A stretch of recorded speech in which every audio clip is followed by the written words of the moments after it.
Had. আজকে ভিডিওতে হ্যাডের ব্যবহার শিখব। কোনো কিছুর মালিক বা তোমার অধীনে বা পজেশন বোঝাতে হ্যাড ইউজ করি আমরা, বা অতীতে কোনো কিছুর মালিক ছিলে তুমি, সেটা বলতে এই পাস্ট পারফেক্ট টেন্স ব্যবহার করি। এক্সাম্পল উদাহরণগুলো দেখো। আমার 10টি গরু ছিল, তোমার একটা গাড়ি ছিল, ওর একটি সুন্দর বাগান ছিল, তাদের টাকা ছিল না, সমীর ধনী ছিল। এই বাক্যগুলো কোনো কিছু অধীনে আছে বলছে, তাই না?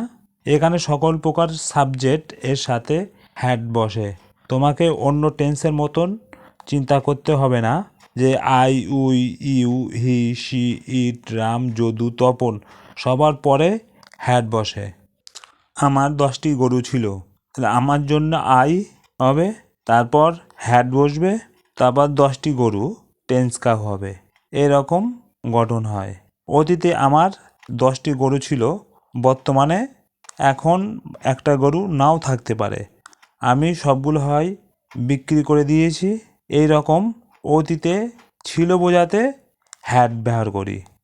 পরের বাক্য যে তোমার একটা গাড়ি ছিল, তাহলে ইউ তোমার, আর তাহলে সবার পরে হ্যাড হয় এ কার। তার মানে গাড়ির মালিক বা পজেশন বা তোমার অধীনে ছিল, সেটাই বোঝাচ্ছে ইউ হ্যাড এ কার।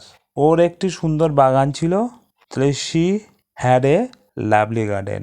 ওর একটি সুন্দর বাগান ছিল, তার মানে সে বাগানের মালিক বা তার অধীনে ছিল বোঝাতে আমরা এটা ব্যবহার করি।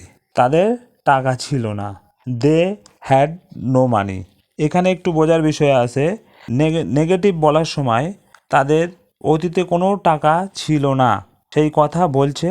অতীত বা পাস্টেতে তাদের জন্য এই দে হবে, তারপর হ্যাড, তারপর নেগেটিভ বা নার্থক করার জন্য নো বসেছে, আর শেষে মানি, তাদের টাকা ছিল না।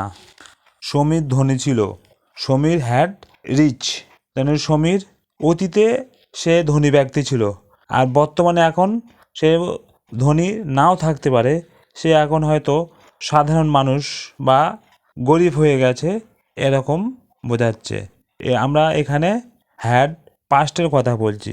অতীতে সে কী ছিল, তার কি অধীনে বা মালিকাধীন ছিল বা পজেশনে ছিল, সেটাই আমরা বোঝাচ্ছি এই হ্যাডের দ্বারা। যদি ভিডিওটা ভালো লাগে তাহলে অবশ্যই লাইক, শেয়ার অ্যান্ড কমেন্ট করো।